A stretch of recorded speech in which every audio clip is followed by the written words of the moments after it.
Hello दोस्तों, मेरा नाम है अफजल हुसैन और आप सभी का बहुत बहुत स्वागत है मेरे यूट्यूब चैनल हैप्पी लर्निंग में। तो यहाँ से हम शुरू कर रहे हैं हमारे टैली ERP9 कोर्स के पार्ट 3 का video number 11, composition firm accounting in Tally ERP9। ये हमारे कोर्स का आखिरी वीडियो है, पार्ट 3 का भी आखिरी वीडियो है। और टैली ERP9 का जो कोर्स हमने शुरू किया था, जिसका पार्ट 1 और पार्ट 2 मैं ऑलरेडी रिलीज कर चुका हूँ, और ये पार्ट 3 का भी आखिरी वीडियो है। इसके बाद में हम एक नई सीरीज शुरू करेंगे जिसमें हम अलग अलग तरह की एंट्रीज करना सीखेंगे, और टैली प्राइम के भी कुछ वीडियो मैं आपके लिए लेकर के आऊँगा। तो वीडियो में आगे बढ़ने से पहले ही मैं बोल देता हूँ कि वीडियो थोड़ा सा लंबा हो सकता है, क्योंकि कंपोजिशन फर्म की अकाउंटिंग की complete detail A to Z जो चीज़ भी आपको जाननी है वो सब कुछ मैं आपको 1 by 1 स्टेप बाय स्टेप बताने वाला हूँ।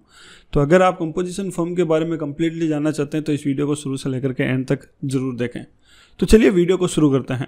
हमारे टैली ERP9 के कोर्स का जो पार्ट 1 था, उसका चैप्टर नंबर 8 में मैंने आपको समझाया था कि किसी भी फर्म को GST में हम 2 तरीके से रजिस्टर्ड करवा सकते हैं।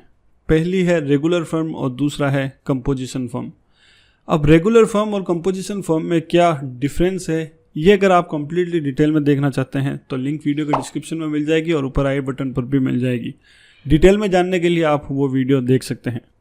तो यहाँ पर आप किसी भी फर्म को 2 तरीके से रजिस्टर्ड करवा सकते हैं, एक है कंपोजिशन फर्म और दूसरा है रेगुलर फर्म। तो ये तो है एक अलग बात, ये एक अलग मैटर है।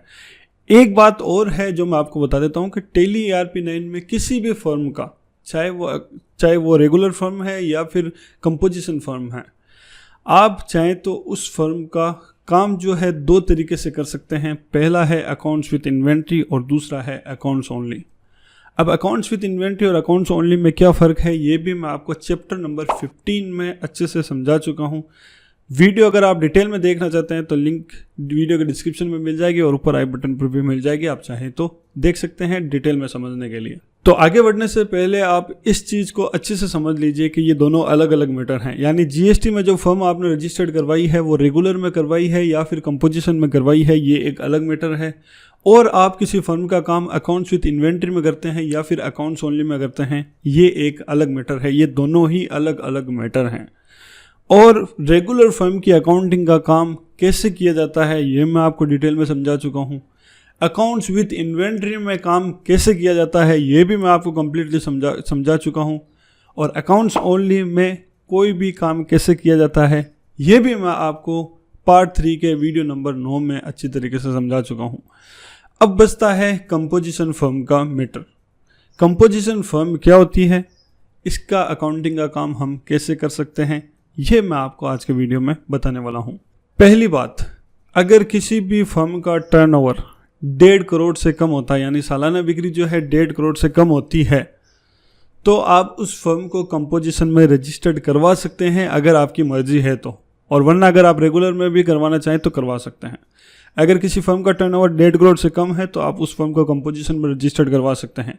और अगर किसी साल, यानी आपने बिजनेस शुरू किया और 1 साल या 2 साल के बाद में टर्नओवर 1.5 करोड़ से ऊपर चला गया, तो अब वो फर्म को हम कंपोजिशन में नहीं रख सकते, उसको हमें अब रेगुलर में स्विच करना पड़ेगा। यानी जिस फर्म का टर्नओवर 1.5 करोड़ से कम है उसको आप कंपोजिशन में रजिस्टर्ड करवा सकते हैं। ये हो गई पहली बात। दूसरी बात कि आप चाहें तो किसी भी कंपोजिशन फर्म का काम अकाउंट्स विथ इन्वेंट्री में भी कर सकते हैं और अकाउंट्स ओनली में भी कर सकते हैं। ये दोनों ही ऑप्शन आपके पास में होते हैं। अब आपके दिमाग में एक सवाल ये आ रहा होगा कि अकाउंट्स विथ इन्वेंट्री का काम हम किस बेसिस पे करेंगे या अकाउंट्स ओनली का काम हम किस बेसिस पे करेंगे। तो ये चीज़ मैं आपको पार्ट 3 के वीडियो नंबर 9 में मैं आपको समझा चुका हूँ कि किसी फर्म का काम अकाउंट्स विथ इन्वेंट्री में कब करना चाहिए और अकाउंट्स ओनली में कब करना चाहिए। अगर आपने वो वीडियो नहीं देखा तो लिंक वीडियो के डिस्क्रिप्शन में मिल जाएगी, आप चाहें तो देख सकते हैं। तो जैसा कि मैंने बोला कि आप कंपोजिशन फर्म का काम अकाउंट्स विथ इन्वेंट्री में भी कर सकते हैं और अकाउंट्स ओनली में भी कर सकते हैं। तो यहाँ पर मैं आपको दोनों ही तरीके बताने वाला हूँ कि अगर आपको किसी कंपोजिशन फर्म का काम अकाउंट्स विथ इन्वेंट्री में करना है तो कैसे करोगे, और अकाउंट्स ओनली में करना है तो कैसे करोगे। दोनों ही तरीके मैं आपको एकदम प्रैक्टिकली एक्सप्लेन करने वाला हूँ और प्रैक्टिस के लिए आपको नोट्स भी देने वाला हूँ, आप चाहें तो प्रैक्टिस भी कर सकते हैं। अगर आप किसी कंपोजिशन फर्म की अकाउंटिंग का काम करते हो तो मुख्य बात जो आपको ध्यान में रखनी पड़ती है वो क्या है, मैं आपको बता देता हूँ। अगर कोई फर्म रेगुलर में रजिस्टर्ड होती है तो उसका हमें हर महीने GSTR 3B रिटर्न लगाना पड़ता है। और GSTR 3B रिटर्न के अंदर क्या क्या डिटेल जाती है कि हमने मान लीजिए किस पार्टी से माल ख़रीदा है, उस पर कितना टैक्स लगा, कितना SGST लगा, कितना CGST लगा और कितना IGST लगा, और कितने रुपए का टोटल माल ख़रीदा। इसी तरह जो हम माल बेचते हैं, किस पार्टी को कितने रुपए का माल बेचा, कितना हमने SGST लगाया, कितना CGST लगाया और कितना IGST लगाया, ये सारा रिकॉर्ड हमें रखना पड़ता है अगर हम किसी फर्म, रेगुलर फर्म की अकाउंटिंग का काम कर रहे हैं। लेकिन अगर हम किसी कंपोजिशन फर्म की अकाउंटिंग का काम करते हैं तो ये सारा रिकॉर्ड रखना मैंडेटरी नहीं होता है। यानी कितना आपके SGST लग रहा है परचेज में, कितना CGST लग रहा है, IGST लग रहा है, या फिर आप सेल कर रहे हैं तो कितना SGST कितना CGST लग रहा है, ये सब रिकॉर्ड रखना मैंडेटरी नहीं होता है। और कंपोजिशन फर्म में जो होता है डायरेक्टली क्या होता है कि मान लीजिए कोई आइटम है 1200 रुपये का, उसमें मान लीजिए 1000 रुपये टैक्सेबल वैल्यू है, 100 रुपये SGST और 100 रुपये CGST है। एक 1200 रुपये का आइटम अगर हम रेगुलर फर्म में अगर बेचते हैं तो उसका बिल इस तरीके से ही बनाते हैं कि आइटम की जो टैक्सेबल वैल्यू वो आ जाती है 1000 रुपये, फिर उसमें हम SGST लगाते हैं 100 रुपये, फिर उसमें हम CGST लगाते हैं, इस तरह से हो जाती है टोटल 1200 रुपये। लेकिन कंपोजिशन फर्म में डायरेक्ट हम जो इस आइटम का बिल बनाएंगे, सीधा आइटम की वैल्यू लिख देंगे 1200 रुपये। तो यहाँ पर SGST कितना है और CGST कितना है ये हमें लगाने की ज़रूरत नहीं होती है सेल के केस में। तो ये फ़र्क होता है अगर आप किसी फर्म का, कंपोजिशन फर्म का अगर आप काम करते हो तो। और मेन जो इसमें अब बारी आती है वो आती है रिटर्न की, यानी हम इसका जो GST रिटर्न है वो किसे लगाएंगे। तो कंपोजिशन फर्म का हर 3 महीने में एक बार यानी क्वार्टरली रिटर्न लगता है, और जो क्वार्टरली रिटर्न लगता है उसको आज की डेट में CMP 08 कहते हैं। पहले इसको GSTR 4 कहते थे, लेकिन अब इसका नाम चेंज हो चुका है जो कि है CMP 08। तो in that case composition firm को जो फर्म्स होती हैं उनको 4 तरीके से डिवाइड किया गया है। पहली जो फर्म है वो है ट्रेडर्स, यानी जो किसी तरह का बिजनेस करते हैं, माल खरीदते हैं और बेचते हैं, इनको बोलते हैं ट्रेडर्स। अगर आप ट्रेडिंग का काम कर रहे हैं तो 3 महीने में आपने जो टोटल सेल की है उसका 1% टैक्स आपको भरना पड़ता है। मान लीजिए कि आपने 3 महीने में 5 लाख रुपए की सेल की है तो 5 लाख का 1% 5000 रुपये आपको टैक्स भरना पड़ेगा। ये हो गया ट्रेडर के केस में। दूसरा है मैन्युफैक्चरर। अगर आप किसी तरह की मैन्युफैक्चरिंग का काम करते हैं तो आपको टोटल जो 3 महीने में आपने मैन्युफैक्चरिंग की है उसका 2% टैक्स भरना पड़ता है। यानी मान लीजिए कि आपने 3 महीने में टोटल 5 लाख रुपए की मैन्युफैक्चरिंग की तो उसका 2% यानी 10,000 रुपये आपको टैक्स भरना पड़ेगा। और तीसरा जो आते हैं, तीसरी श्रेणी आती है रेस्टोरेंट की। अगर आप किसी तरह का रेस्टोरेंट चला रहे हैं और आपने 3 महीने में जो टोटल रेस्टोरेंट में सेल की, यानी 3 महीने में जो आपने रेस्टोरेंट में बिल बनाए, उसका आपको 5% टैक्स भरना पड़ेगा। यानी मान लीजिए कि आपने 3 महीने में 5 लाख रुपए की रेस्टोरेंट में सेल की तो आपको उसका 5% यानी 25,000 रुपये जो है वो टैक्स भरना पड़ेगा। और चौथी जो श्रेणी आती है वो आती है सर्विस प्रोवाइडर की, यानी आप किसी तरह की सर्विस दे रहे हैं। अगर आपने 3 महीने में मान लीजिए 5 लाख रुपए की टोटल सर्विस दी तो आपको उसका 6% टैक्स भरना पड़ेगा, यानी 30,000 रुपये। तो ये है एक कंपोजिशन फर्म की पूरी गणित। कंपोजिशन फर्म में SGST, CGST, IGST कितना लग रहा है परचेज में, सेल में, ये डिटेल रखनी ज़रूरी नहीं होती है। जबकि टोटल जो आप 3 महीने में सेल कर रहे हैं उसका अगर आप ट्रेडिंग करते हैं तो 1%, और अगर आप मैन्युफैक्चरिंग कर रहे हैं तो 2%, रेस्टोरेंट चला रहे हैं तो 5%, और किसी भी तरह की सर्विस दे रहे हैं तो 6% टैक्स आपको भरना पड़ता है। तो ये सारी डिटेल है कंपोजिशन फर्म की। तो देखिए दोस्तों, जो कुछ भी थ्योरी मुझे आपको बतानी थी वो मैं आपको बता चुका हूँ। जो भी कंक्लूजन थी, जो भी कन्फ्यूजन थी, वो मैं सब कुछ आपको बता चुका हूँ। उम्मीद करता हूँ कि आप सभी लोगों को जो कुछ भी मैंने बताया है वो अच्छे से समझ में आया होगा। तो अब हम चलेंगे कंप्यूटर स्क्रीन पर, टैली ERP9 को ओपन करेंगे और सबसे पहले हम कंपोजिशन फर्म का अकाउंट विद इन्वेंट्री में काम कैसे करते हैं वो मैं आपको बताऊंगा। प्रैक्टिकली 2-4 एंट्रीज करके बताऊंगा कि आपको परचेज की एंट्री किस तरीके से करनी है और सेल्स की एंट्री किस तरीके से करनी है। और अगर आप कंपोजिशन फर्म को अकाउंट्स ओनली में करना चाहते हैं तो वो किस तरीके से कर सकते हैं ये भी मैं आपको प्रैक्टिकली एंट्री करके समझाऊंगा। तो चलिए चलते हैं कंप्यूटर स्क्रीन पर। ऑलराइट, तो शुरू करते हैं। सबसे पहले हम कंपोजिशन फर्म का अगर अकाउंट्स विथ इन्वेंट्री में काम करना पड़े तो किस तरीके से करेंगे ये मैं आपको बताऊंगा। तो सबसे पहले हम एक नई कंपनी क्रिएट करेंगे। तो यहाँ पर हमें एक नई कंपनी क्रिएट करनी है। तो एक बात आगे बढ़ने से पहले मैं आपको पहले ही बोल देता हूँ कि हम यहाँ पर जो इम्पोर्टेंट टॉपिक है उसको ही डिटेल में समझेंगे। बाकी जो चीज़ें मैं आपको पहले बता चुका हूँ वो मैं दोबारा नहीं बताने वाला हूँ। तो सबसे पहले हम यहाँ पे एक कंपनी क्रिएट कर लेते हैं। कंपनी का नाम यहाँ पे मैं रख देता हूँ हैप्पी लर्निंग कंपोजिशन 1, ठीक है। तो ये हमारा अकाउंट्स विद इन्वेंट्री के लिए हमने यहाँ पर 1 लगा दिया है। तो आप कंपनी जिस भी कंपनी में आप काम करोगे वो आपको यहाँ पे नाम रखना है। एड्रेस वगैरह आपको डालना है, फिलहाल मैं नहीं डाल रहा। कंट्री हम डाल देंगे यहाँ पर इंडिया और स्टेट हम डालेंगे राजस्थान, ठीक है। तो आपको भी राजस्थान स्टेट ही लेना है क्योंकि जो नोट्स मैं आपको दे रहा हूँ वो राजस्थान स्टेट को ध्यान में रखते हुए दे रहा हूँ। तो अब यहाँ पर पिन कोड डाल देंगे और बाकी की जो डिटेल है कंपनी की, phone number, mobile number, email address वगैरह, ये सारी डिटेल आपको डालनी है। फिलहाल मैं नहीं डाल रहा। फाइनेंशियल ईयर हम रख देंगे 1 अप्रैल 2021। तो इसको हम यहीं पर एज इट इज़, बाकी की कोई भी डिटेल नहीं डालेंगे। कंपनी को हम कर देंगे सेव। जैसे ही एंटर करेंगे हमारी नई कंपनी जो है वो यहाँ पे क्रिएट हो चुकी है। दूसरा जो काम हमें करना है वो करना है जीएसटी फीचर्स को एक्टिवेट करना है। तो जीएसटी फीचर्स को हम यहाँ पे एक्टिवेट करेंगे, जिसके लिए हम जाएंगे F11 फीचर्स में और फिर हम जाएंगे स्टैट्यूटरी एंड टैक्सेशन में। यहाँ पर पहला ऑप्शन इसको यस करना है और दूसरे ऑप्शन को यस करना है। आफ्टर दैट स्टेट हमारा राजस्थान आ जाएगा। रजिस्ट्रेशन टाइप यहाँ पर आप देख सकते हैं 2 ऑप्शन आपको मिल रहे हैं, पहला है कंपोजिशन और दूसरा है रेगुलर। वैसे तो यहाँ पर आपको कंपोजिशन लेना पड़ता है क्योंकि हम कंपोजिशन फर्म का काम कर रहे हैं, लेकिन हम यहाँ पे कंपोजिशन नहीं लेंगे, रेगुलर ही लेंगे। इसका रीज़न क्या है ये मैं आपको बता देता हूँ, आप थोड़ा अच्छे से समझ लीजिए। कंपोजिशन फर्म में एक ईयरली एक रिटर्न लगता है, साल में एक बार, जिसको बोलते हैं GSTR 9A रिटर्न।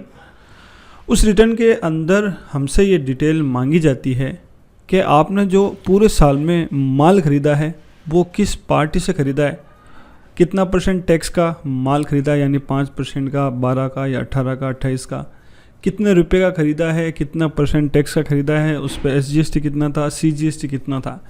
ये डिटेल हमें GSTR 9A के रिटर्न में देनी पड़ती है। और अगर हम यहाँ पर कंपोजिशन करते हैं तो वो डिटेल हम मेंटेन नहीं कर पाएंगे, इसलिए हमें यहाँ पर रेगुलर रखना पड़ेगा क्योंकि हमें वो डिटेल मेंटेन करनी है। तो यहाँ पर हम रेगुलर ही रखेंगे और यहाँ पर हम कंपनी के GST नंबर डाल देंगे जिसके भी आप काम करेंगे। तो फिलहाल मैं यहाँ पर ब्लैंक छोड़ रहा हूँ, आपको यहाँ पर GST नंबर डालना है। तो अभी हम इसको यहीं पे कर देंगे सेव, एंटर एंड एंटर। इसको भी हम यहीं पे कर देंगे सेव, एंटर, ठीक है। अब वापस आ जाएंगे गेटवे ऑफ टैली में। अब दूसरा हमें ये देखना है कि हमारा इन्वेंट्री फीचर्स जो है वो एक्टिवेट है या नहीं है, क्योंकि हम अकाउंट्स विद इन्वेंट्री में काम करने वाले हैं। तो यहाँ पर इन्वेंट्री इन्फो ऑप्शन है, इन्वेंट्री वाउचर का भी ऑप्शन है। इसका मतलब ये है कि हमारा बाय डिफ़ॉल्ट टैली में इन्वेंट्री का ऑप्शन जो है वो एक्टिवेट है। तो हम सीधा चलेंगे अकाउंटिंग वाउचर में, एंट्री शुरू करेंगे। सबसे पहली जो एंट्री हम करेंगे परचेज की एंट्री करेंगे। देखिए आगे बढ़ने से पहले एक बात और बता देता हूँ कि आप चाहे किसी रेगुलर फर्म का काम कर रहे हैं या फिर कंपोजिशन फर्म का काम कर रहे हैं, या फिर आप अकाउंट्स विद इन्वेंट्री में काम कर रहे हैं, या फिर अकाउंट्स ओनली में काम कर रहे हैं, जो केवल 4 वाउचर हैं उसमें ही एंट्री करने का तरीका चेंज होता है। पहला है परचेज वाउचर, दूसरा सेल्स वाउचर, तीसरा डेबिट नोट और चौथा क्रेडिट नोट।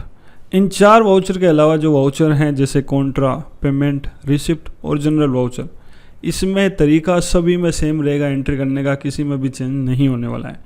तो यहाँ पर हम सबसे पहले परचेज की एंट्री करेंगे, जिसके लिए हम प्रेस करेंगे F9। तो यहाँ पर आपका कुछ वाउचर इस तरीके से होना चाहिए जिस तरह यहाँ पर दिखा रहा है। अगर नहीं आ रहा है तो आप यहाँ पर देख सकते हैं 2 ऑप्शन है, अकाउंटिंग इनवॉइस और एज वाउचर। इन 2 ऑप्शन को आप थोड़ा चेंज करके देख सकते हैं। आपका इनवॉइस अगर इस तरीके से नहीं आ रहा है तो यहाँ से आप चेंज कर सकते हैं। तो अब हम सबसे पहले परचेज की एंट्री करेंगे, जिसके लिए हम परचेज के जो नोट्स हैं उसको ओपन कर लेंगे। तो यहाँ पर मैंने परचेज के नोट्स ओपन कर लिए हैं। ये मान लीजिए कि आपके सामने एक परचेज का बिल पड़ा है, जिसमें जिसने भी आपको बिल दिया, मान लीजिए उसने इस टाइप का बिल दिया जिसमें GST वगैरह सब लग रहा है।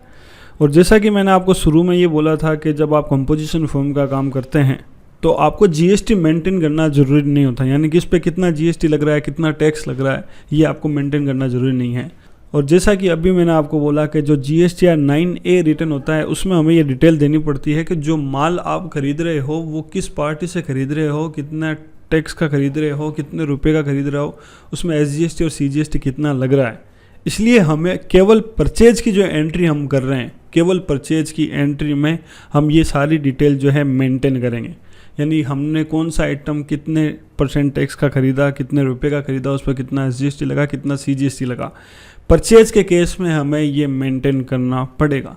तो परचेज की एंट्री में हमें वैसे ही एंट्री करनी है जैसे हमने रेगुलर फॉर्म में अकाउंट विद इन्वेंट्री में सीखी थी। तो डिटेल में अगर आपको ये देखना है वीडियो तो आप ये देख सकते हैं चैप्टर नंबर 17, 18, 19 और 20। इसमें चारों ही परचेज की एंट्री है। पहली है परचेज एग्जेम्प्टेड एंट्री, दूसरी है परचेज GST, तीसरी है परचेज IGST और चौथी है परचेज इंटरस्टेट एग्जेम्प्ट। अगर आपको डिटेल में समझना है तो इन 4 वीडियो को देख सकते हैं। लिंक आपको वीडियो के डिस्क्रिप्शन में मैं आपको दे दूंगा, ठीक है। तो आप इन चारों वीडियो को देख सकते हैं। तो फिलहाल हम वापस PDF नोट्स में चले जाते हैं। इसकी एंट्री आपको कैसे करनी है कंपोजिशन फॉर्म में मैं आपको फटाफट से बता देता हूँ यहाँ। तो इस PDF नोट्स में टोटल 6 एंट्री दी गई है, जिसमें से 1-2 एंट्री करके मैं आपको बता देता हूँ। तो टैली में जाएंगे, सबसे पहले हम डेट लगाएंगे F2/1/4/2021 एंड एंटर। उसके बाद में बिल नंबर है यहाँ पर 1410, एंटर एंड एंटर। पार्टी का लेजर क्रिएट करेंगे, यहाँ से हम कॉपी कर लेते हैं Ctrl+C और यहाँ पे आएंगे Alt+C, Ctrl+Alt+V। तो ये हमारा सन्ड्री क्रेडिटर्स है, इसलिए हम यहाँ पर दे देंगे sundry creditors and enter. Maintain balance bill bye bill, इसको हम नो कर देंगे और इसका जो एड्रेस है वो आपको डालना है। फिलहाल मैं नहीं डाल रहा। और यहाँ पर रजिस्ट्रेशन टाइप में मैं डाल दूंगा रेगुलर और यहाँ पर GST नंबर इसके डालने हैं। तो इसके GST नंबर यहाँ से मैं कर लेता हूँ कॉपी, Ctrl+C और Ctrl+Alt+V, enter enter and enter. Laser हमारा क्रिएट हो गया। अब दूसरा हम परचेज का लेज़र क्रिएट करेंगे। तो यहाँ पर वही डिपेंड करता है कि आप किस स्टेट से माल खरीद रहे हैं और जो माल खरीद रहे हैं उस पर GST लगता है या नहीं लगता, तो उसके आधार पर आप परचेज का लेज़र डिसाइड करोगे। तो ये हमने अपने सेल्फ स्टेट से ही माल खरीदा है और 5% इस पर GST लग रहा है, इसलिए जो हमारा परचेज है वो है परचेज GST, यानी ऐसी परचेज जो हमने अपने ही स्टेट से की है और जिस पर GST लग रहा है। तो Alt+C करके यहाँ पे लेज़र क्रिएट करेंगे परचेज GST का, एंटर करेंगे। इसका ग्रुप आ जाएगा परचेज अकाउंट, एंटर। और यहाँ पर यस ही रखना है, आपको एप्लीकेबल रखना है, यहाँ पे नो रहना देना और यहाँ पे हम कर देंगे goods, enter and enter. Purchase का लेजर भी क्रिएट हो गया। अब हम आइटम क्रिएट करेंगे। आइटम में हम यहाँ पे डाल देंगे PU फॉर्म शीट 40D, इसको हम कर लेंगे कॉपी, Ctrl+C और यहाँ पे हम Alt+C प्रेस करेंगे और यहाँ पर Ctrl+Alt+V। तो यहाँ पर हमारा आइटम भी कॉपी पेस्ट हो गया, एंटर करेंगे एंड एंटर। फिर हम यहाँ पर एक नया ग्रुप बनाएंगे। तो ग्रुप बनाएंगे हम आइटम पे जो टैक्स लग रहा है उसके आधार पर। इस पर 5% लग रहा है, तो यहाँ पर Alt+C, यहाँ पे हम डाल देंगे आइटम से @5%, यानी वो आइटम जो 5% टैक्स के हैं उसका एक ग्रुप बन गया। फिर हम बनाएंगे यूनिट ऑफ मेजर, यहाँ पर है PCS। तो यहाँ पर Alt+C प्रेस करेंगे और PCS और इसका फॉर्मल नेम हो जाएगा PIECES और इसका UQC कोड हो जाएगा PCS। इसको कर देंगे हम save, enter and enter. Set alter GST details को हम करेंगे यस एंड एंटर और इसका HSN कोड हम डाल देंगे यहाँ पर 39211310। हालांकि कंपोजिशन फॉर्म में HSN कोड डालने कंपलसरी नहीं है, आप चाहें तो डाल सकते हैं वरना आप ब्लैंक भी रख सकते हैं। तो यहाँ पर मैं ब्लैंक रख रहा हूँ, मैं नहीं डाल रहा हूँ क्योंकि HSN कोड मैंडेटरी नहीं है कंपोजिशन फॉर्म के केस में। एंटर करेंगे, कैलकुलेशन टाइप ऑन वैल्यू आ जाएगी और टैक्सेबिलिटी, इस आइटम पर टैक्स लगता है इसलिए हम इसमें करेंगे टैक्सेबल और कितना % लग रहा है 5%। तो इसको हम यहीं पे 5% करके कर देंगे सेव। ये आइटम हमारा क्रिएट हो गया। अब मैं इसकी टोटल क्वांटिटी है 5 पीस, रेट है 2019.58, तो यहाँ पे कर दूंगा 2019.58। तो ये टोटल हो गया 10,097.90। अगला आइटम क्रिएट कर लेंगे, फटाफट से आप कॉपी कर लेते हैं। यहाँ पे मैं करूँगा Ctrl+C, Alt+C, Ctrl+Alt+V, enter and enter. यहाँ पे 5% का ग्रुप आ जाएगा, PCS में ही है ये और यहाँ पे हम करेंगे यस, HSN कोड ब्लैंक रख देंगे और यहाँ पे हम कर देंगे टैक्सेबल, ये भी 5% का है तो इसको हम कर देंगे यहीं पे सेव। इसकी भी क्वांटिटी है 5 पीस और इसकी रेट है 1817.45, एंटर एंड एंटर। तो टोटल हो गया 19,185.15। अब हम यहाँ पे लगाएंगे एंटर करके SGST और CGST यहाँ पे लगा हुआ है। तो Alt+C लेज़र क्रिएट करेंगे SGST, इसका ग्रुप आ जाएगा ड्यूटीज एंड टैक्सेस में और यहाँ पे हम लेंगे GST और SGST का मतलब हो जाएगा स्टेट टैक्स। तो यहाँ पे हम कर देंगे सेव। फिर Alt+C प्रेस करेंगे, यहाँ पे हम करेंगे CGST, यहाँ पे हम डालेंगे ड्यूटीज एंड टैक्सेस, यहाँ पे आ जाएगा GST और यहाँ पे आ जाएगा सेंट्रल टैक्स। तो यहाँ पे हम एंटर कर देंगे। तो ये टोटल हो गया 479.63, यहाँ पे भी 479.62, कुछ 1 पैसे का फ़र्क है। तो यहाँ पे Alt+C करके अब हम राउंड ऑफ का एक लेज़र बना देंगे, इसका ग्रुप आ जाएगा इनडायरेक्ट एक्सपेंसेज और यहाँ पे टाइप ऑफ लेजर यहाँ पे हम डाल देंगे इनवॉइस राउंडिंग। अगर आपके नहीं आ रहा है तो आपको यहाँ पर नोट एप्लीकेबल रखना है। तो फिलहाल मेरा आ रहा है, यहाँ पे मैं इनवॉइस राउंडिंग कर दूंगा और जैसे ही मैं ये लेज़र बनाऊंगा तो ऑटोमेटिकली राउंड ऑफ हो जाएगा। अगर आपके ऑटोमेटिकली राउंड ऑफ नहीं होता है तो आपको यहाँ पर मैनुअली टाइप कर देना है -0.41 एंड एंटर। तो टोटल बिल हो गया हमारा 20,144 का और यहाँ पर भी हो गया 20,144 रुपये का। तो इस एंट्री को हमें कर देना सेव और बिल्कुल एग्जैक्ट ये सारी की सारी जो एंट्री है बिल्कुल ऐसे ही दी गई है, सेम टू सेम एंट्रीज है, बस यहाँ पर आकर के आपके रेट जो है वो चेंज हो जाती है। तो ये वाली जो एंट्री है एक बार ये एंट्री मैं करके बता देता हूँ, फिर डेट लगा दूंगा 1/4/2021 enter. Bill number SR1482, party name यहाँ पर मैं कॉपी कर लेता हूँ, Ctrl+C, Alt+C, Ctrl+Alt+V और ये भी हमारा क्रेडिटर्स लेनदार है। एड्रेस वगैरह मैं नहीं डाल रहा, सीधा GST नंबर के कॉलम में आ जाऊँगा और यहाँ से कॉपी कर लेता हूँ Ctrl+C, Ctrl+Alt+V, इसको कर दूंगा लेजर को सेव। ठीक है, और जो हमारा परचेज लेजर है वो परचेज GST का ही है क्योंकि हमने सेल्फ अपने ही स्टेट से ख़रीदा है और इस पर टैक्स लग रहा है, तो यहाँ पर परचेज GST ले लेंगे। आइटम क्रिएट करेंगे हम यहाँ पे नोकिया 150 डुअल सिम, तो यहाँ पे मैं कर लूँगा Ctrl+C और यहाँ पे Alt+C, Ctrl+Alt+V। ठीक है, अब नया ग्रुप है यहाँ पर 18% का है तो नया बनाएंगे Alt+C आइटम्स @18%। ठीक है, ये ग्रुप हमारा नया क्रिएट हो गया और ये भी PCS में आता है, तो यहाँ पर आप देख सकते हैं PCS, तो इसमें भी हम डाल देंगे PCS। एंटर करेंगे, यहाँ पर यस कर देंगे। HSN कोड हम नहीं डालेंगे, यहाँ पे हम डाल देंगे टैक्सेबल और इस पर 18% टैक्स लगता है, तो हम कर देंगे इसको सेव। क्वांटिटी है यहाँ पर 5 पीस और रेट है 1355.93। एंटर करेंगे। अगला है यहाँ पर नोकिया 6.1 प्लस, तो यहाँ पे Alt+C करेंगे और यहाँ पे नोकिया 6.1 प्लस, ये आइटम का नाम, ग्रुप हो जाएगा 18% का, ये भी PCS में आता है। यहाँ पे यस कर देंगे, HSN कोड ब्लैंक और यहाँ पे हम कर देंगे टैक्सेबल, ये है 18%, तो इसको भी हम कर देंगे सेव। क्वांटिटी है 2 पीस और रेट है 12,288.13, तो टोटल लगा 31,355.91। एंटर करेंगे। अब यहाँ पर SGST और CGST हम यहाँ पर लगा देंगे और राउंड ऑफ कर देंगे। टोटल बिल हमारा हो गया 37,000 का और यहाँ पे भी हो गया 37,000 रुपये का, तो इसको भी हम कर देंगे सेव। अब बिल्कुल ये टोटल 6 एंट्रीज यहाँ पर दी गई है इसी तरह की, तो 6 के 6 एंट्री आपको करनी है, सारी की सारी एंट्री आपको करनी है। बस आपको केवल इतना बात का ध्यान रखना है कि जो आप पार्टी का नाम पहले क्रिएट कर चुके हैं वो आपको दोबारा नहीं करना है। अगर आप यूनिट ऑफ मेजर पहले क्रिएट कर चुके हैं तो आपको दोबारा नहीं करना है, और आइटम अगर पहले क्रिएट कर चुके हैं तो आपको दोबारा आइटम क्रिएट नहीं करना है। तो ये 6 एंट्री है बिल्कुल जैसे मैंने आपको बताई वैसे के वैसे आपको करनी है। तो एक बार मैं भी फास्ट फॉरवर्ड में ये 6 के 6 एंट्री कर लेता हूँ, फिर मैं आपसे दोबारा मिलता हूँ। तो दोस्तों यहाँ पर मैंने नोट्स में दी गई 6 के 6 जो एंट्री है वो मैंने यहाँ पे कर ली है। मैं आपको बता देता हूँ, गेटवे ऑफ टेली में मैं आता हूँ और यहाँ पर परचेज रजिस्टर को ओपन करता हूँ, तो आप देख सकते हैं यहाँ पर 6 के 6 एंट्री जो है मैंने आपको यहाँ पे टोटल कर ली है। तो आपको भी ये 6 के 6 एंट्री करनी है। अब मैं आपको बताता हूँ ये जो रीज़न क्या है, यहाँ पे मैंने SGST और CGST क्यों लगाया है, जबकि मैंने ये बोला था कि कंपोजिशन फॉर्म में आपको SGST और CGST लगाने की ज़रूरत नहीं पड़ती। लेकिन साथ में ये भी बोला कि GSTR 9A रिटर्न जो होता है उसमें आपको ये डिटेल देनी पड़ती है कि आपने किस पार्टी से कितने टैक्सेबल वैल्यू का, कितनी SGST लगी, कितनी CGST लगी, ये सारी डिटेल आपको देनी पड़ती है। अब अगर मान लीजिए कभी भी आप कंपोजिशन फॉर्म का GSTR 9A रिटर्न लगाते हो तो ये डिटेल आपको कहाँ से निकालनी है वो डिटेल मैं आपको बता देता हूँ कि आप कहाँ से निकालेंगे। तो सबसे पहले मैं आऊँगा गेटवे ऑफ टेली में, तो यहाँ पर मैं गेटवे ऑफ टेली में आ जाता हूँ। तो हमें यहाँ पर ओपन करना पड़ेगा GSTR 3B रिटर्न, तो जिसके लिए मैं जाऊँगा डिस्प्ले में और फिर जाऊँगा मैं स्टैट्यूटरी रिपोर्ट्स में और फिर मैं जाऊँगा GST में और यहाँ पर GSTR 3B। अब यहाँ पर पूरे फाइनेंशियल ईयर की यानी 1 अप्रैल 2021 से लेकर के 31 मार्च 2022 इस रिपोर्ट को यहाँ पर निकालना पड़ेगा। तो यहाँ पर मैं प्रेस करूँगा Alt F2 और यहाँ पे कर दूँगा 1/4/2021 और यहाँ पे कर दूँगा 31/3/2022। तो यहाँ पर पूरे फाइनेंशियल ईयर की जो भी एंट्री होगी, आपने परचेज की एंट्री की होगी, वो परचेज की यहाँ पर GSTR 3B में शो कर देगा और अलग अलग टैक्स वाइज शो करेगा, यानी 5% कितना है, 18% कितना है और 28% कितना है, ये यहाँ पर टैक्स वाइज अलग अलग शो करेगा।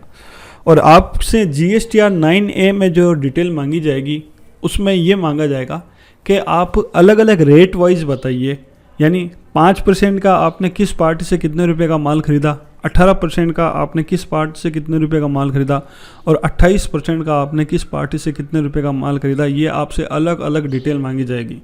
तो यहाँ पर आप देख सकते हैं 5%, 18% और 28% तीनों अलग अलग कॉलम शो कर रहा है। और वो क्यों कर रहा है, क्योंकि हमने परचेज की जब एंट्री की थी उसमें हमने SGST और CGST जो था वो मेंटेन किया, उसमें हमने SGST और CGST को मेंटेन किया, इसलिए यहाँ पर ये डिटेल आ रही है। अगर हम मेंटेन नहीं करते तो ये डिटेल नहीं आती, जो कि आपके लिए एक प्रॉब्लम क्रिएट कर देता। तो अब मान लीजिए मुझे ये डिटेल देनी है CA को, तो सबसे पहले मैं क्या करूँगा, purchase taxable at the rate 5%, ये जो कॉलम है इसमें मैं करूँगा एंटर। तो अब यहाँ पर पूरे साल में 5% की मैंने जिस पार्टी से जितने भी रुपए की परचेज की है वो सब यहाँ पर शो कर देगी, तो सारी पार्टियों के नाम यहाँ पर आ जाएंगे। तो 5% की फ़िलहाल मैंने एक ही पार्टी से परचेज की है, वो है विनाश्री फॉर्म एंड फर्निशिंग।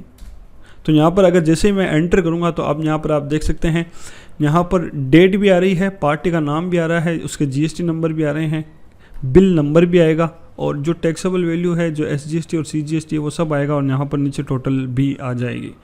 तो यही डिटेल आपसे GSTR 9A में मांगी जाएगी।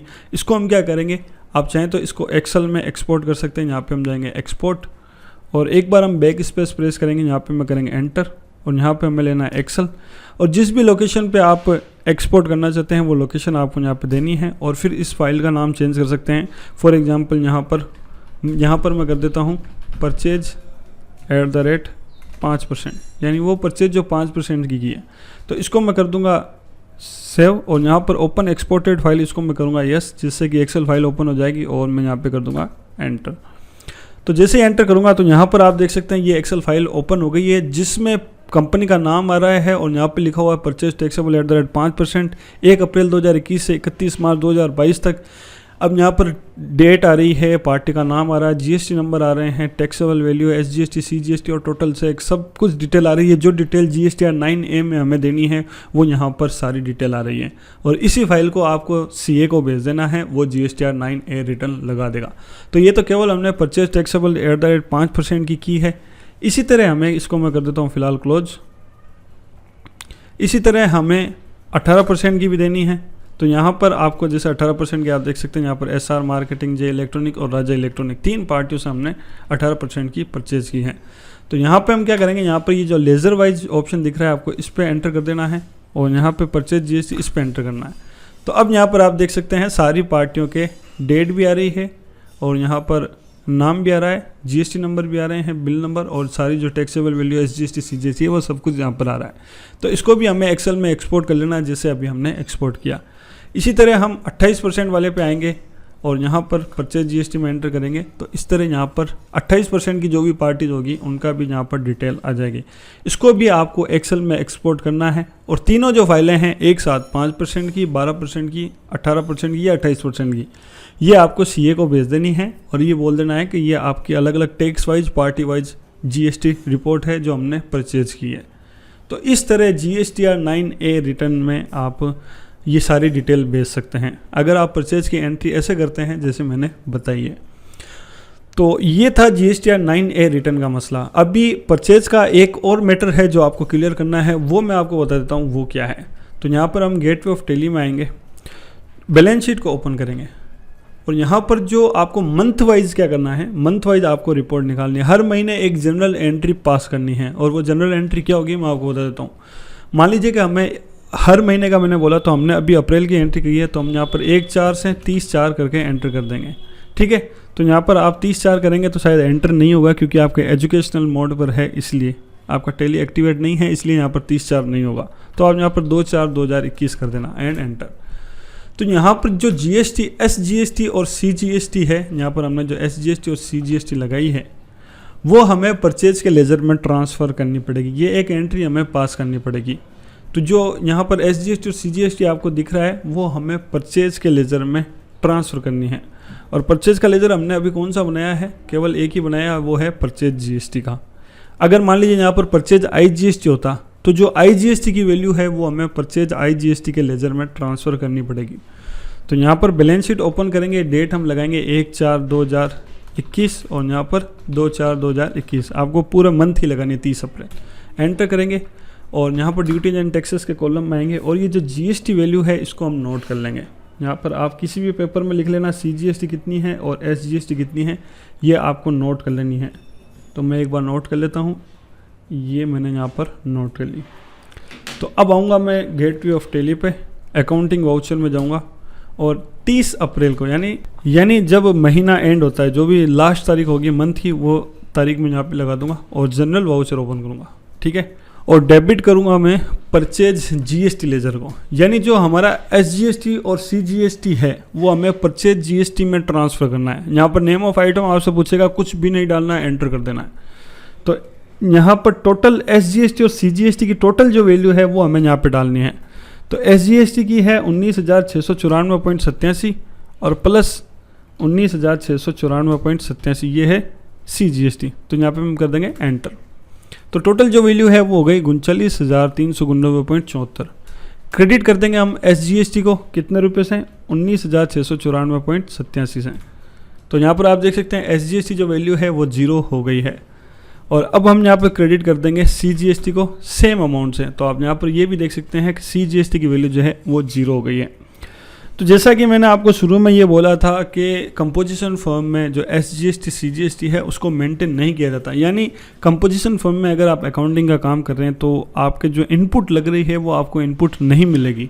इसलिए वो जो एसजीएसटी और सीजीएसटी है इसको आपको परचेज की वैल्यू में ही ट्रांसफ़र करना पड़ेगा, यानी जो टोटल परचेज है वही आपको यहाँ पर लेनी पड़ेगी, यानी परचेज में ट्रांसफ़र करना पड़ेगा।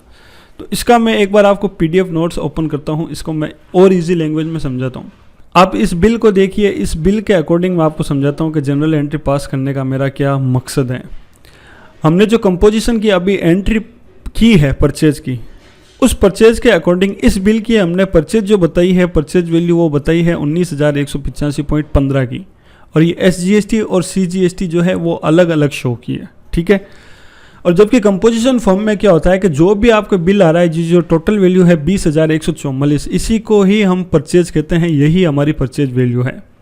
तो हमने एसजीएसटी और सीजीएसटी को अलग लिखा, उसका रीज़न ये था कि हमें जीएसटीआर 9A में रिपोर्ट देनी पड़ती है, इसलिए हमने एसजीएसटी और सीजीएसटी को अलग डाला और परचेज वैल्यू यही डाली 19,185।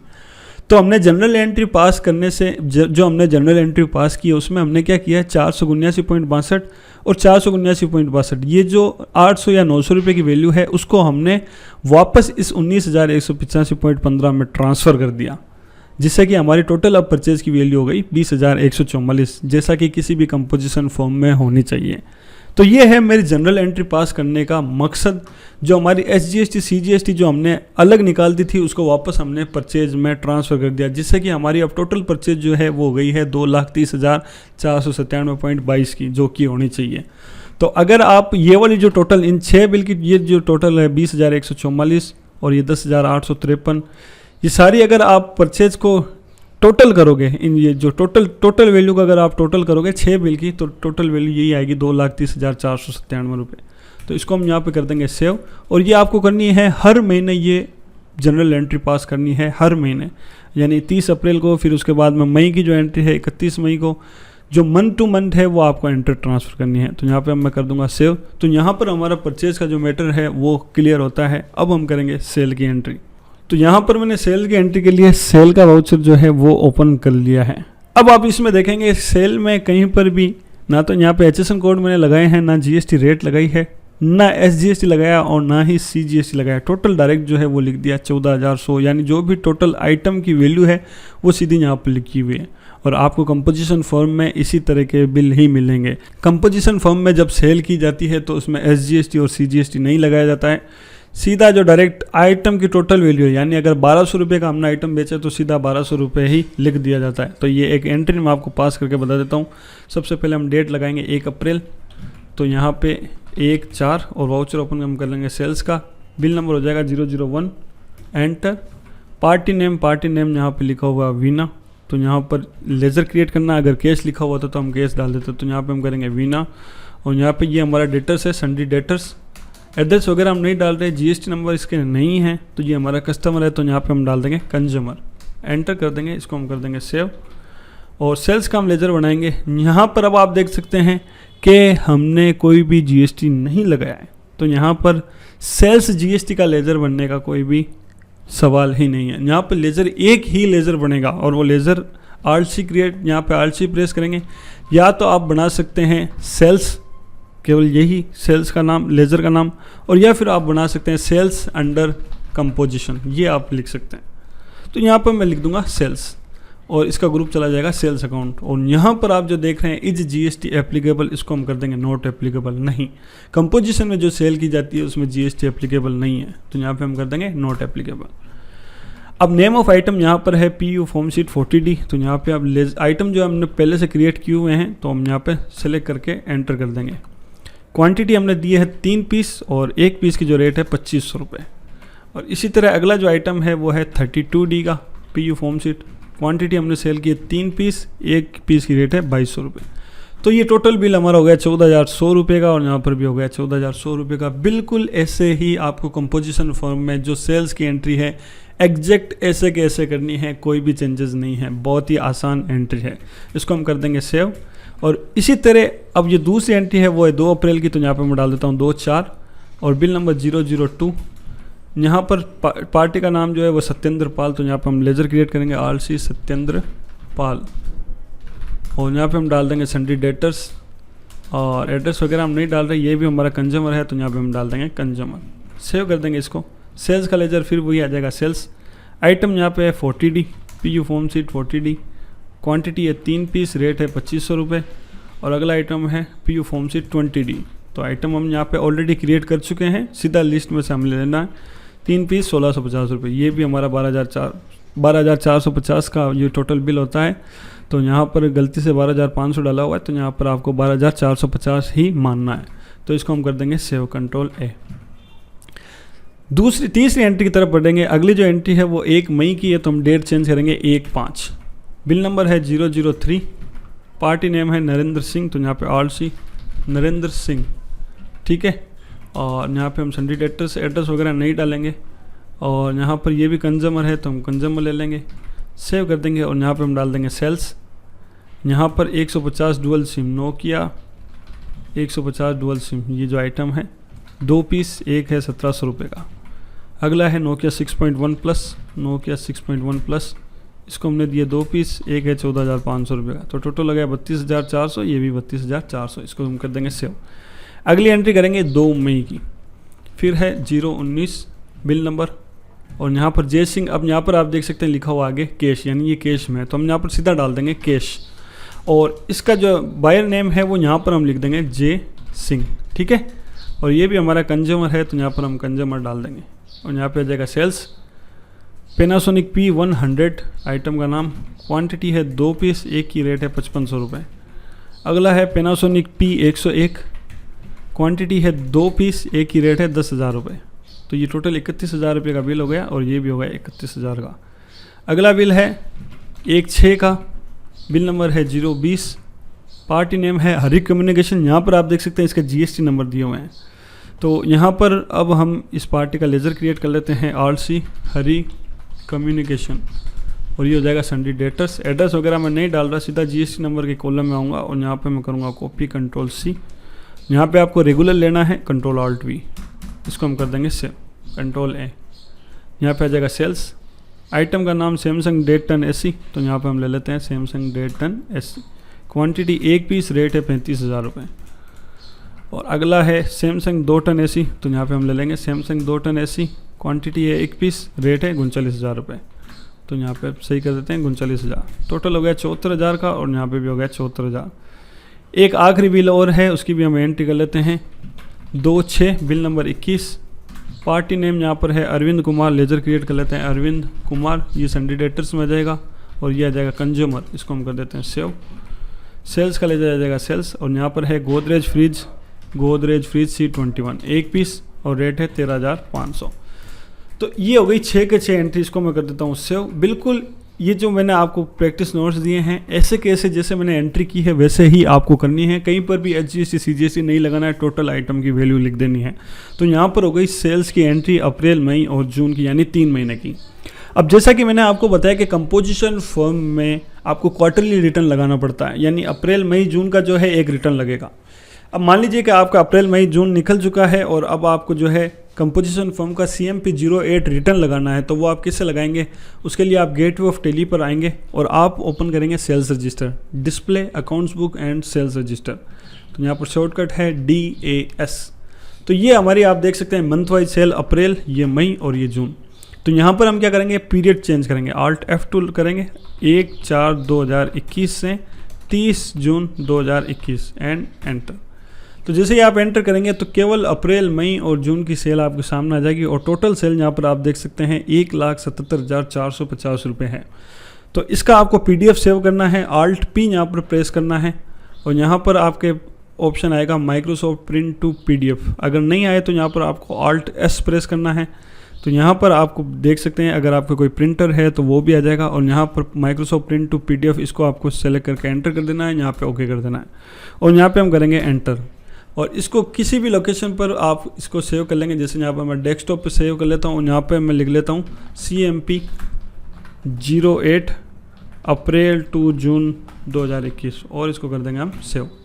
तो जैसे ही यहाँ पर मैंने सेव कर दिया तो जो हमारी फाइल है वो डेस्कटॉप पे चली गई है, जो मैं आपको बता देता हूँ। ये हमारी डेस्कटॉप पे फाइल है और टोटल आप देख सकते हैं अप्रैल की 26,550, मई की इतनी सेल और जून की इतनी, टोटल सेल हमारी हो गई 1,77,450। ये फाइल हमें CA को भेज देनी है, वो रिटर्न लगा देगा CMP 08 और आपसे 1% टैक्स, जैसा कि मैंने बोला था ट्रेडिंग के केस में हम ट्रेडिंग कर रहे हैं तो यहाँ पर 1,77,450 रुपये जो है ये हमारी टोटल 3 महीने की सेल है, जिसका 1% जो होता है वो होता है 1,774 रुपये। ये आपको टैक्स भरना पड़ेगा। तो ये जो 1,774 रुपये अमाउंट जो है वो CA को ट्रांसफ़र करना पड़ेगा, वो आपका CMP 08 रिटर्न लगा देगा। और अगर मैन्युफैक्चरिंग होती तो हम 2% करते हैं, रेस्टोरेंट होता तो हम 5% करते हैं और किसी तरह की सर्विस दे रहे थे तो 6% टैक्स हमें यहाँ पे करना पड़ता। तो इसको कर देता हूँ सेव। दैट्स इट दोस्तों, ये है कंपोजिशन फर्म में अकाउंट्स विथ इन्वेंट्री में अगर आप काम करना चाहते हैं तो ये तरीका है कंपोजिशन फर्म में अकाउंट्स विथ इन्वेंट्री में काम करने का। उम्मीद करता हूँ कि आप सभी लोगों को अच्छे से समझ में आया होगा। अब बचता है कंपोजिशन फर्म में अकाउंट्स ओनली का काम कैसे किया जाता है, जो मैं आपको बता देता हूँ। बहुत ही ज़्यादा आसान है, कोई भी परेशानी वाली बात नहीं है। तो इस कंपनी को हम फिलहाल कर देते हैं बंद। यहाँ पे हम Alt F1 करके इसको क्लोज कर देंगे और नई कंपनी क्रिएट करेंगे। कंपनी का नाम हम रख देंगे हैप्पी लर्निंग कंपोजिशन 2, यानी ये है हमारा अकाउंट्स ओनली। एड्रेस वगैरह नहीं डालूंगा, कंट्री कर दूंगा इंडिया, राजस्थान 341001 और बाकी की डिटेल फिलहाल नहीं डाल रहा।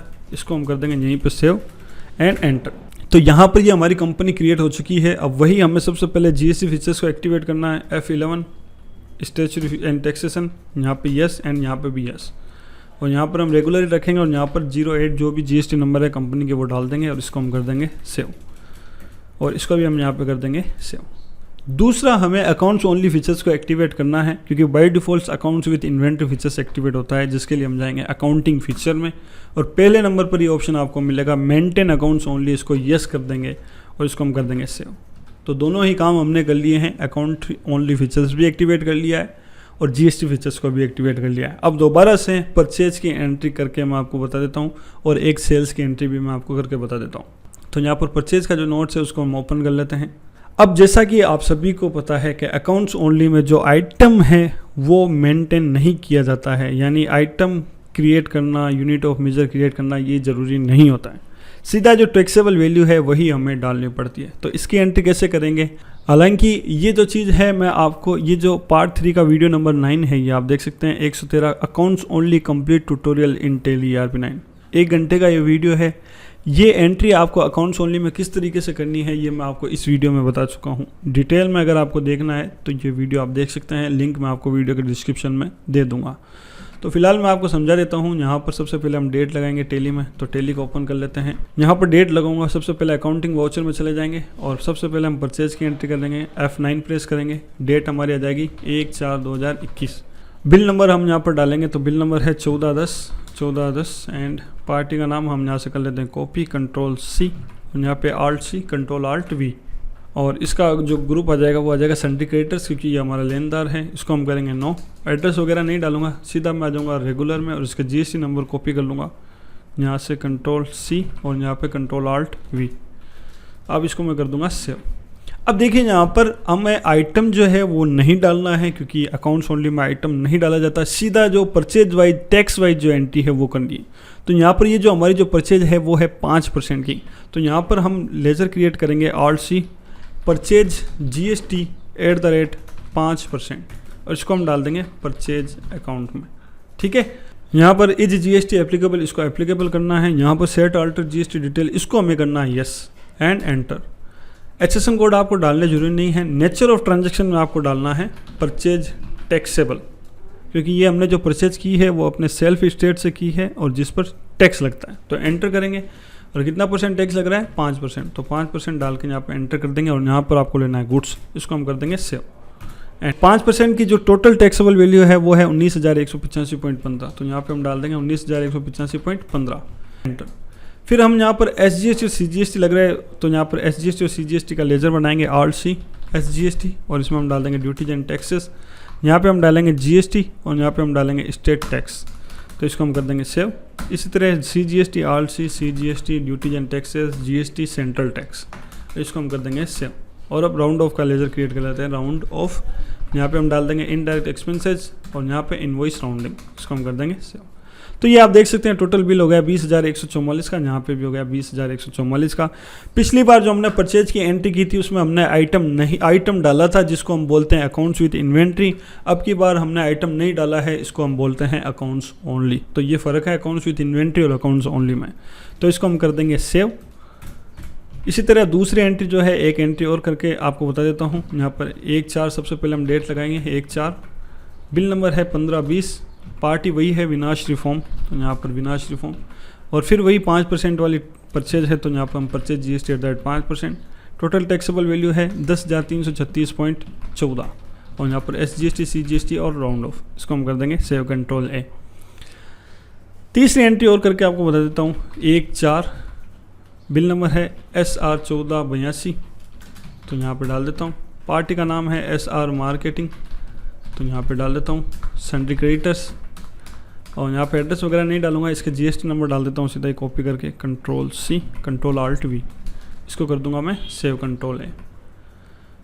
यहाँ पर आइटम है, फिर आइटम नहीं डालेंगे हम, सीधा टैक्स वाइज परचेज का लेजर बनाएंगे। ये है 18%, तो Alt C purchase GST at the rate 18%, इसको हम डाल देंगे परचेज अकाउंट में, एंटर करेंगे और इज GST एप्लीकेबल, इसको एप्लीकेबल करना है। सेट अल्टर GST डिटेल, इसको यस करना है और यहाँ पे हम डाल देंगे परचेज टैक्सेबल और यहाँ पे 18%, तो इसको हम यहाँ पे डालेंगे गुड्स और सेव। टोटल 18% की जो वैल्यू है 31,355.91 और SGST CGST और राउंड ऑफ टोटल हो गया 37,000 का और यहाँ पे भी हो गया 37,000 का, इसको हम कर देंगे सेव। तो बिल्कुल इसी तरीके से आपको ये 3 एंट्री और है वो करनी है। यहाँ पर भी परचेज GST 18% का लेजर आ जाएगा, यहाँ पे नया लेजर क्रिएट होगा 28% का और टोटल टैक्सेबल वैल्यू आ जाएगी 88,281.25 और यहाँ पर 18% का लेजर हमारा ऑलरेडी बना हुआ है। तो ये 3 एंट्रियाँ और है जो आपको करनी है। मैं फास्ट फॉरवर्ड में कर देता हूँ, फिर मैं आपसे मिलता हूँ। तो दोस्तों यहाँ पर मैंने 6 के जो परचेज एंट्री थी वो मैंने कर ली है, आपको बता देता हूँ। Display accounts book and purchase register में जाऊँगा, यहाँ पर आप देख सकते हैं 6 के 6 एंट्री मैंने कर ली है। तो जैसा कि मैंने फिर बताया था कि पिछली बार हमने आइटम डाले थे, इस बार आइटम नहीं डाले हैं, सीधा परचेज की वैल्यू डाल दी है। और सेम यही चीज़ है कि यहाँ पर हमने फिर SGST और CGST लगाया है। उसका रीज़न यही है कि जो GSTR 9A जो रिटर्न है उसमें ये डिटेल हमें देनी पड़ती है। तो अगर आप कंपोजिशन फर्म का अकाउंट्स ओनली में काम करोगे तो इस तरीके से करना है और फिर GSTR 9A के लिए जो डिटेल देनी है उसके लिए आप जाओगे डिस्प्ले में, स्टेचुरी रिपोर्ट्स में, GST में एंड GSTR 3B में। और यहाँ पर आपको 1/4 से लेकर के डेट लगा देनी है 1/4 से 31/3 और यहाँ पर आप फिर वही टैक्स वाइज अलग अलग आपको यहाँ पर डिटेल मिल जाएगी, अलग अलग पार्टी की, पार्टी वाइज आपको यहाँ पर मिल जाएगी, आप देख सकते हैं। तो यहाँ पर इस तरीके से फिर वही आपको एक्सेल में इन तीनों फाइलों को अलग अलग एक्सपोर्ट करना है और तीनों फाइलों को CA को भेज देना है, जिससे कि वो GSTR 9A रिटर्न जो है आपका लगा देगा। और फिर वही आपका दूसरा जो काम करना है वो करना है आपको जो SGST और CGST की वैल्यू जो है वो आपको परचेज में ट्रांसफ़र करनी है। लेकिन इस बार थोड़ा सा जो तरीका है वो चेंज हो जाएगा, क्योंकि यहाँ पर आप देख सकते हैं परचेज के 3 अलग अलग लेजर बने हुए हैं, 5% का अलग, 18 का अलग और 28 का अलग। और जबकि बार जब हमने अकाउंट्स विद इन्वेंट्री में काम किया था तो केवल एक ही लेजर बनाया था, वो था परचेज GST का। इसलिए टोटल जो SGST और CGST थी वो हमने सीधा परचेज GST में ट्रांसफ़र कर दी। लेकिन अब की बार हमें क्या करना है कि 5% की जितनी SGST और CGST है वो केवल 5% में ट्रांसफ़र करनी है, और 18% की जितनी SGST और CGST है वो 18% में, और 28% की जितनी SGST और CGST है वो 28% में ट्रांसफ़र करनी है। और ये हम कहाँ पर देखेंगे कि कितने परसेंट टैक्स की कितनी GST है, वो भी मैं आपको बता देता हूँ। आपको सीधा GSTR 3B रिटर्न को ओपन करना है, तो हम जाएंगे डिस्प्ले में, स्टेचुरी रिपोर्ट्स में, एंड GST में, एंड GSTR 3B। ये एंट्री हम मंथ टू मंथ ट्रांसफ़र करेंगे। तो हम सबसे पहले मान लीजिए अप्रैल की हमें करनी है, तो Alt F2 1/4 से हम यहाँ पे लगा देंगे 30/4। तो आपके 30/4 नहीं लगेगी, अगर आपके एजुकेशनल मोड है तो आपको यहाँ पे लगा देना है 2/4 एंड एंटर।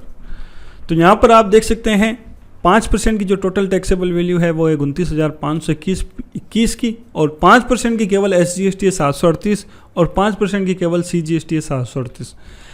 इसी तरह 18% की अलग टैक्सेबल वैल्यू, अलग SGST और अलग CGST बता रहा है, और इसी तरह 28% की अलग टैक्सेबल वैल्यू, अलग SGST और अलग CGST बता रहा है।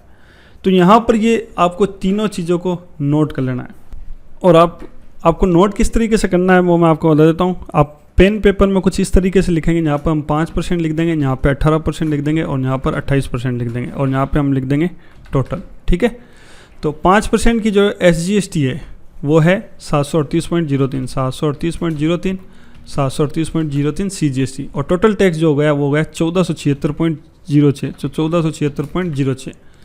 इसी तरह 18% का लिखेंगे, 18% का 6597.45, यहाँ पे भी 6597.45, और टोटल टैक्स है इसका 13,194.90। इसी तरह 28% का जो है वो है 12,359.38 SGST और 12,359.38 CGST, और टोटल SGST प्लस CGST हो गया 24,718.76।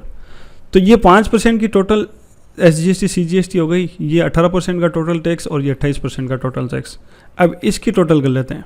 यहाँ पर इसका टोटल हो जाएगा 19,694.86, 19,694.86 टोटल SGST, 5% की भी, 18 की भी और 28 की।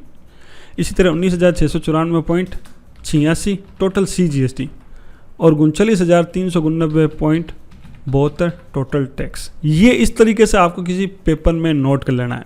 अब इस एंट्री को कैसे पास करना है वो मैं आपको बता देता हूँ। गेटवे ऑफ टैली में आएंगे, सीधा जाएंगे अकाउंटिंग वाउचर में, और वाउचर ओपन करेंगे हम जनरल का। सबसे पहले हम डेबिट करेंगे 5% का जो लेजर है उसको। तो 5% की जो टोटल GST है 1476.06, ये हम ट्रांसफ़र कर देंगे इसमें परचेज GST @ 5% के लेजर में। तो यहाँ पे हम कर देंगे 1476.06। तो आप देखेंगे ये वैल्यू जो है वो बढ़ जाएगी 29,521 एंड एंटर, ये हो गया 30,997 में। तो हमने जो SGST CGST की वैल्यू है वो इसमें डाल दी। डेबिट करेंगे, फिर यहाँ पे हमें डेबिट लेना है, और अब की हम डेबिट करेंगे 18% का लेजर, और 18% की जो टोटल GST वो है 13,194.90 एंड एंटर। फिर एक और लेजर हमें डेबिट करना है, वो है 28% का। तो यहाँ पे हम ले लेंगे परचेज GST @ 28%, और यहाँ पे 28% की जो टोटल GST वो है 24,718.76, 24,718.76 एंड एंटर। ठीक है, तो यहाँ पर क्या हुआ कि जो SGST CGST की टोटल जो वैल्यू थी वो हमने लेजर वाइज 5% की 5% में, 18 की 18 में, और 28 की 28 में ट्रांसफ़र कर दी। और अब हमें करना है यहाँ पर क्रेडिट। तो यहाँ पर हम करेंगे क्रेडिट, सबसे पहले क्रेडिट करेंगे SGST को। तो SGST की जो टोटल क्रेडिट वैल्यू है वो है 19,694.86, तो 19,694.86 एंड एंटर। तो आप यहाँ पर देख सकते हैं SGST जो है वो 0 हो गया है। तो ये जो 0 हो गया है, इसकी जो वैल्यू है 5% की 5% में चली गई, 18 की 18 में चली गई, और 28 की 28 में चली गई। एंटर करेंगे। अब यहाँ पर हम CGST को कर देंगे क्रेडिट। तो यहाँ पर CGST भी 0 हो गया। CGST की जो टोटल वैल्यू थी 5 की 5 में चली गई, 18 की 18 में, और 28 की 28 में। इस तरीके से आपको जनरल एंट्री पास करनी है अगर आप अकाउंट्स ओनली में कंपोजिशन फर्म का काम करते हो। तो इसको हम कर देंगे यहीं पर सेव। यहाँ पर परचेज का पूरा मैटर खत्म होता है। और अब हम लास्ट एंड फाइनल सेल्स की एंट्री कैसे करेंगे अकाउंट्स ओनली में अगर कंपोजिशन फर्म का काम करते हैं तो यहाँ पर हम नोट्स ओपन कर लेंगे सेल्स का सबसे पहले। तो यहाँ पर ये रहा हमारा सेल्स का नोट, ये रहा। तो यहाँ पर सेल्स नोट को ओपन कर लेंगे, बहुत ही इजी एंट्री है। यहाँ पर सबसे पहली एंट्री हम डेट लगाएंगे। टैली में आते हैं, अकाउंटिंग वाउचर, सेल्स का वाउचर ओपन करेंगे, डेट लगा देंगे 1/4 और रेफरेंस नंबर 001 और पार्टी नेम यहाँ पर, जैसे ये पार्टी का नाम है वीना, ऑल सी वीना। यहाँ पे हम डाल देंगे संडी डेटर्स और ये हमारा है कंज्यूमर, इसको हम कर देंगे सेव एंड सेव। और यहाँ पर हमें आइटम से कुछ मतलब नहीं है, सीधा सेल्स की वैल्यू हम डाल देंगे 14,100। यहाँ पे आरसी करके एक लेज़र क्रिएट करेंगे। यहाँ पे या तो आप लेज़र बनाते सकते हैं सेल्स केवल इसी नाम से, और या फिर हम बना सकते हैं सेल्स अंडर कंपोजिशन, दो में से कोई भी लेज़र आप बना सकते हैं। और यहाँ पर आपको डालना है सेल्स अकाउंट, और यहाँ पर आपको कर देना है नॉट एप्लीकेबल, और टोटल वैल्यू सीधा डाल देंगे 14,100। इतनी आसान है। कंपोजिशन फर्म में अगर आप अकाउंट्स ओनली का काम करते हैं तो सेल्स की एंट्री में सीधा आपको इस तरीके से एंट्री करनी है। टोटल वैल्यू हमने यहाँ पे डाल दी 14,100, इसको हम कर देंगे सेव। और बिल्कुल इसी तरीके से आपको बाकी की 6 एंट्री करनी है। एक एंट्री और करके आपको बता देता हूँ, 2, 4, बिल नंबर है 002, पार्टी नेम है सत्येंद्र पाल, यहाँ पर हम क्रिएट कर लेंगे सत्येंद्र पाल, ये आ जाएगा सन्डे डेटर्स में। और ये भी हमारा कंज्यूमर है तो यहाँ पे हम कंज्यूमर डाल देंगे। और फिर वही हमें जो लेज़र हम बना चुके हैं सेल्स अंडर कंपोजिशन वो लेना है, और टोटल वैल्यू हम डाल देंगे 12,500 रुपये, बस इसको कर देना है सेव। तो बिल्कुल इसी तरीके से बाकी 4 की एंट्री जो है आपको करनी है। ये 1 मई की एंट्री है, ये 2 मई की है, और ये है जून की, और ये 2 जून की। तो इसी तरीके से आपको एंट्री कर देनी है। और फिर वही तरीका है जो CMP08 रिटर्न आप लगाओगे, गेटवे ऑफ टेली में आपको आना है, डिस्प्ले में जाना है, अकाउंट्स बुक में और सेल्स रजिस्टर में, और यहाँ पर आपको पीरियड ले लेना है 1/4 से लेकर के 30 जून तक का। और जो भी टोटल सेल यहाँ पर आ जाएगी अप्रैल की, मई की और जून की टोटल वैल्यू आ जाएगी, इसका आपको PDF ले लेना है, और PDF आपको CA को भेज देना है। 1% आपको टैक्स भर देना है। इस तरीके से आपका CMP08 रिटर्न जो है वो लग जाएगा।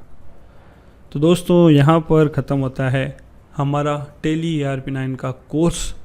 जो पार्ट 3 था वो भी यहाँ पर होता है कंप्लीट। तो जो भी कंपोजिशन फॉर्म के बारे में आपको बताना था वो सब कुछ मैं आपको बता चुका हूँ। केवल एक चीज़ और मैं आपको बता देता हूँ, एक चीज़ और आपको बताना चाहता हूँ। कंपोजिशन फर्म में जो इन्वॉइस होता है, जो हम सेल्स का इन्वॉइस होता है, उसको अगर हम प्रिंट करते हैं Alt P, इसका हम पहले प्रीव्यू देखेंगे। तो यहाँ पर हम प्रीव्यू देख लेते हैं, एंटर करेंगे तो यहाँ पर आप देख सकते हैं ऊपर लिखा हुआ आ रहा है, यहाँ पर ऊपर लिखा हुआ आ रहा है इनवॉइस। तो यहाँ पर इनवॉइस नहीं होना चाहिए। कंपोजिशन फर्म में जो सेल का बिल बनाते हैं उसका जो हेडिंग होती है उसको बिल ऑफ सप्लाई कहते हैं। तो यहाँ पर आपको इनवॉइस की जगह बिल ऑफ सप्लाई लेकर के आना है। यहाँ पर बिल ऑफ सप्लाई आना चाहिए। तो वो बिल ऑफ सप्लाई कैसे आएगा मैं आपको बता देता हूँ। आपको जाना है गेटवे ऑफ टेली में, ठीक है, और फिर आपको यहाँ पर जाना है F12 कॉन्फ़िगर में, और आपको फिर जाना है कॉन्फ़िगर प्रिंटिंग कॉन्फ़िगर में, और यहाँ पर सेल्स ट्रांजैक्शन पे जाना है, फिर जाना है सेल्स इनवॉइस में। तो ये आप देख सकते हैं टाइटल ऑफ डॉक्यूमेंट यहाँ पे लिखा हुआ है इनवॉइस, यहाँ पे हम कर देंगे बिल ऑफ सप्लाई, क्योंकि कंपोजिशन फर्म में जो सेल का बिल बनता है उसको बिल ऑफ सप्लाई कहते हैं। तो यहाँ पे इसको कर देना सेव, कंट्रोल A। अब अगर आप किसी बिल में जाएंगे, display, account book, sales register, enter and enter, इसको प्रिंट अगर आप करेंगे तो आप ऊपर देख सकते हैं लिखा हुआ आ रहा है बिल ऑफ सप्लाई। तो यहाँ पर आपको कुछ इस तरीके से इसका टाइटल चेंज कर देना है। तो दोस्तों यहाँ पर ख़त्म होता है हमारा कंपोजिशन फर्म का पूरा मैटर जो मैंने आपको बता दिया है। सारी डिटेल मैंने आपको बताई है। जो कुछ भी आपको बताना है सब कुछ भी यहाँ पर छुपाया गया नहीं है। उम्मीद करता हूँ कि आपने वीडियो पूरा देखा होगा और अच्छे से समझ में आया होगा। प्रैक्टिस के लिए नोट्स आपको वीडियो के डिस्क्रिप्शन में मिल जाएंगे, जिससे आपको प्रैक्टिस करनी है। तो वीडियो अगर आपको पसंद आए तो लाइक करें, कमेंट करें, शेयर करें, और सब्सक्राइब करना बिल्कुल भी ना भूलें। अपने दोस्तों के साथ भी ज़रूर शेयर करें। तो जल्दी मिलेंगे नए वीडियो के साथ, तब तक के लिए take care and happy learning.